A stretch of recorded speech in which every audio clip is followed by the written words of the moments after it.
menuju 1000 subscriber, 5000 jam tayang demi memenuhi tuntutan persyaratan monetisasi YouTube. Untuk 5000 jam tayang, 1000 subscriber, mendapatkan duit Rp10.000. 5000 jam tayang, 1000 subscriber. Apabila dapat 5000 jam tayang lagi, dapat Rp20.000.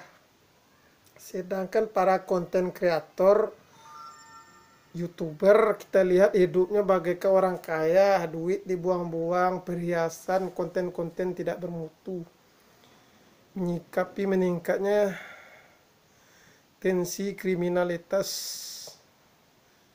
akhir-akhir ini, yang paling saya soroti sebagai diri saya yang tidak luput dari rasa sakit ini adalah kasus-kasus pembunuhan. Dan yang paling menyedihkanlah gadis-gadis cantik yang terbunuh sia-sia. Dalam kasus secara kriminal adanya tindakan-tindakan perkosaan. Ini kan sia-sia. Kita akan bahas, melanjutkan konten kita yang tadi mengenai penegakan hukum. Kenapa semakin banyak aparat hukum, seakan hukum tidak ada. Saya singkat menjadi RP. Semoga RP ini janganlah menjadi pengertian Republik Perca atau perilaku miskin tidak punya akal ya, Republik Perca. Kita lihat di sini ada gula-gula karet longbar, ada obat, ada minuman, ada apa itu mesin kacamata dan lain-lain, kabel antena, ada topi. Ini topi apa ini? Oh iya, Pekan Olahraga Nasional, pemberian atlet diberikan hadiah sampai miliaran ya kan, bonus atletik berikan jadi pegawai. Topi-topi pendidikan SLTA hingga jalur universitas. Ada pula topi sapam tuh. Tuh ada peci anak-anak ya. Sarangkum dengan melihat semen, tuh ada bahan baku semen. Tapak sakatan sini adalah perilaku jahiliyah berjemaah, di mana di zaman Rasulullah itu untuk mencegah tindakan kejahatan itu adalah penyediaan ketenaga kerjaan yang jelas. Bagaimana caranya? Caranya merujuk kepada surat yang sekarang jadi suatu jimat bagi orang. Ayat 1000 dinar, surat At-Talaq. Ya.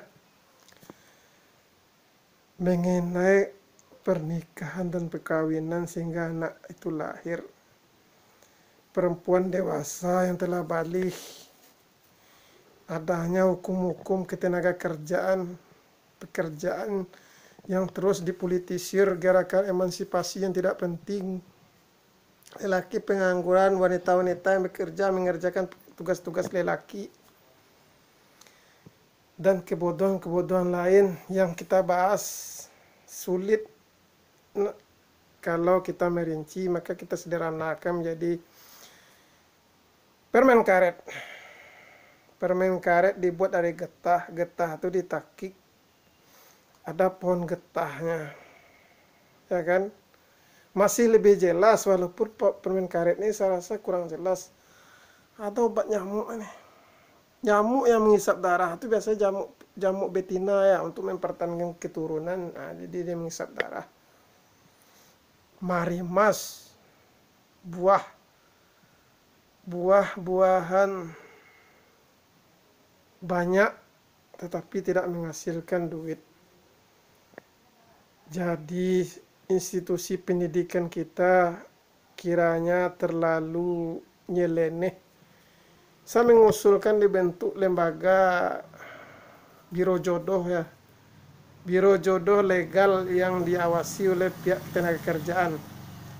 Di mana lembaga seperti P3NTR, kantor KUA itu perlu diawasi, pengadilan agama, orang-orang yang cerai yang anak banyak itu harus diselidiki itu.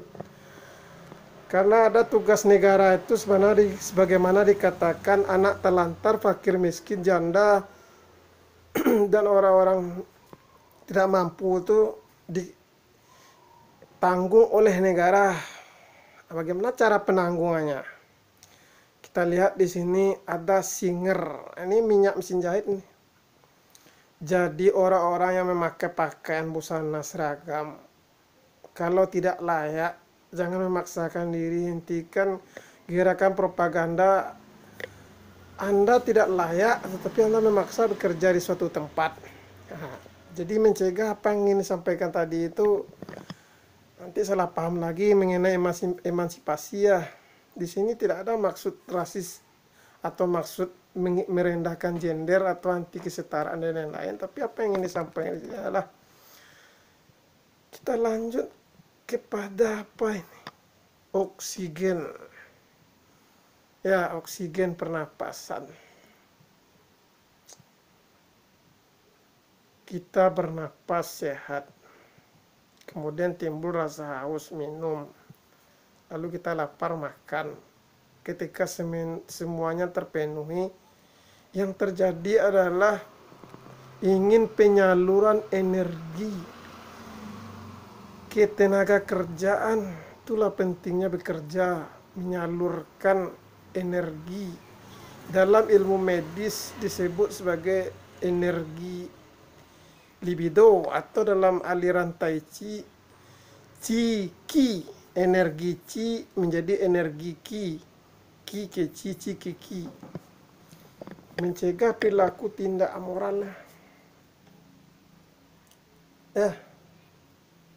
Saya lihat bahkan saya menjunjung tinggi sesuai Rasulullah itu mengangkat derajat kaum wanita ya. Kalau dagang tidak perlu terlalu berlebih-lebihan. Dagang tetapi tebar-tebar pesona. Atau kalau memang sudah sadar, tahu diri, itu gunanya terpelajar ya. Kita cantik bawa dagang. Dagang ke tempat yang berbahaya. Nah, itu kan sama mengantarkan diri ke tempat kriminal, ya kan? Nah, kedunguan yang keterbelakangan mental seperti ini yang harus digerakkan oleh pemerintah ya. Sedangkan undang-undangan jelas hak mendapatkan perolehan pendidikan, perolehan penghidupan, kelayakan, fakir miskin, orang telantar, janda, orang-orang teraniaya ditanggung negara. Mana kerjanya?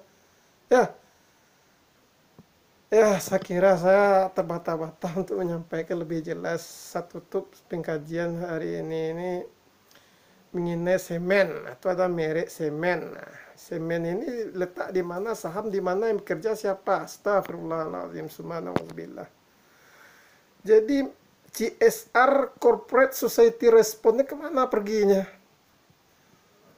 Ya, sehingga orang jadi keterbelakangan mental, tidak terpelajar, dan para orang terpelajar tapi melakukan tindakan seperti ada seorang sarjana dokter, ternyata wanita panggilan, aki-aki gubernur tua, ya kan?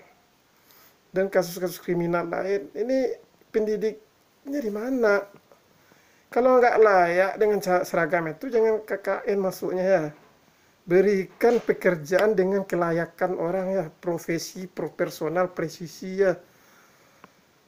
Sehingga jangan berlaku jadi RP, Republik Percah. Astagfirullahaladzim. Saya kira demikian saja kemampuan saya yang terbatas ini. Subhanallah.